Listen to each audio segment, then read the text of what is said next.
बिस्मिल्लाहिर्रहमानिर्रहीम। अस्सलामु अलैकुम वरहमतुल्लाहि वबरकातुह। गुज़िश्ता दिनों एक बहुत इशू चलता रहा है कि वो जो एक शख्स ने अपनी बेटी को कत्ल किया, मर्डर किया और मासूम सी बच्ची को 5 गोलियों का निशाना बनाया।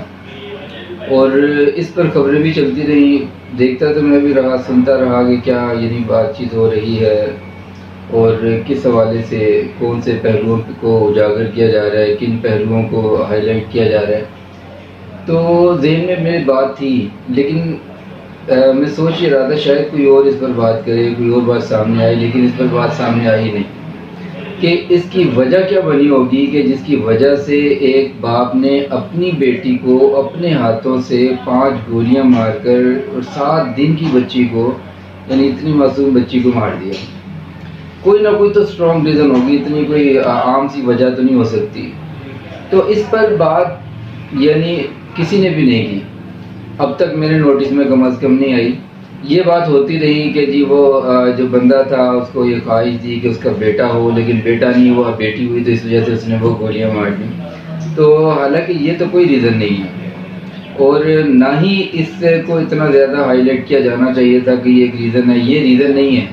ये तो असल में आप यूँ कह लें कि जब कोई मर्ज़ सामने आता है तो उसके पीछे कोई वजूहात होती हैं। ये तो असल में मर्ज़ था, तो मर्ज़ के हवाले से फोकस कर रहे हैं, इलाज के हवाले से। मर्ज़ की तशख़ीस की नहीं है अभी कि मर्ज़ है क्या, किस वजह से है, उसके असबाब क्या हैं, उसकी बुनियाद क्या बन रही है। और जिस तरह का ये मामला एक हुआ है तो और हमारे मीडिया ने इतना ज़्यादा इसको हाईलाइट किया है और इतना इस पर बातचीत हुई है, इतना इस पर लोगों ने बात की है, लोगों ने क्या नाम है अफसोस किया है, लोगों ने इसको तनकीद का निशाना बनाया है। लेकिन असल जो बुनियाद थी वो ये थी कि ऐसे हालात, ऐसी सिचुएशन, ऐसे वो जो माइंडसेट बना किस वजह से होगा, ये भी तो ज़रा सोचना चाहिए था कि उस बंदे ने ऐसा क्यों किया।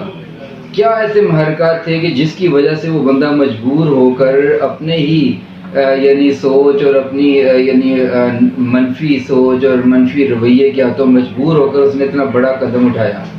तो इसमें बहुत से फैक्टर्स हैं, तो एक दो की बात मैं सिर्फ करना चाह रहा हूँ अभी। उनमें से एक तो ये चीज़ है जो बहुत ही अहमियत की हामिल है कि ये सोच क्यों डेवलप हुई होगी। इसमें एक जो बात समझ आती है वो ये है कि ये जो बंदा है जिसने ये इक़दाम किया है वो बहुत आज़ाद ख्याल और इस तरह का बंदा होगा यकीनन कि जो दूसरों की माँ बहनों बेटियों के बारे में कोई रिस्पेक्ट, कोई लिहाज नहीं करता होगा। जब ऐसा होगा तो फिर उसको जहन में ये ज़रूर नेगेटिव एक थॉट आता होगा कि यार मेरी बेटी होगी तो भाई मेरी बेटी के साथ ये मामला ना हो। ये डर और ये खौफ, ये एक वजह तो ये है। और दूसरी वजह ये है कि जो हमारा मुआशरा है, जो हमारी सोसाइटी है, उसमें हम किस अंदाज से किन चीज़ों को कितना हाईलाइट करते हैं, प्रमोट करते हैं। हमारा मीडिया अक्सर औक़ात ये देखा है कि उन चीज़ों को हाईलाइट करता है कि जो चीज़ें पहले एक लिमिटेड जगह पर कोई जुर्म होता है, लिमिटेड जगह पर कोई एक लिमिटेड हद तक एक जुर्म होता है, उसको प्रमोट कर देता है। प्रमोट कह रहा हूँ, सिर्फ बताने की बात नहीं कर रहा, प्रमोट कर देता है। तो इसलिए वो जो जुर्म होता है, वो बुराई होती है, पूरे माशरे में फैल जाती है। तो इसीलिए बहुत से इस तरह की मामलात हैं वो बढ़ते बढ़ते इस लेवल तक पहुँच गए हैं जिसकी वजह से इनसिक्योरिटी की सेंस भी इतनी ज़्यादा बढ़ चुकी है कि जिसकी वजह से एक जहन में बात ज़रूर बैठी है और नेगेटिव सोच होने की वजह से वो प्रिवेल कर गई, छा गई, जिसकी वजह से फिर उसने ऐसा गलत कदम उठाया होगा।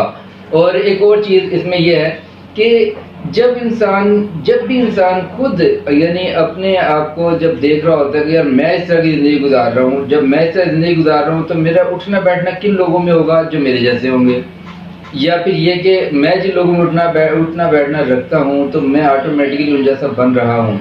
तो इसलिए उनकी सोच के मुझ पर असरात पड़ रहे हैं। जब एक सोसाइटी में एक फ़र्द जो है एक इस तरह के मुआशरे में रह रहा है, इस तरह के दोस्त अहबाब में उठ बैठ रहा है, उन सब की सोच अगर नेगेटिव है तो फिर तो इस बंदे ने भी नेगेटिव ही होना था।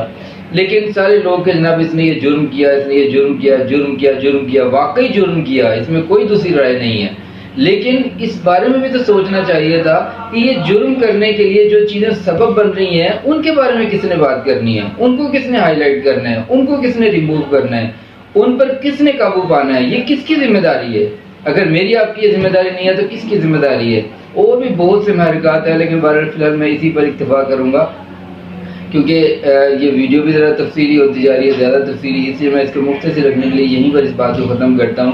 لیکن سوچنا سمجھنا آپ کی ذمہ داری ہے، ورنہ کل کو ایسا نہ ہو کہ آپ کبھی گریبان پکڑا جائے۔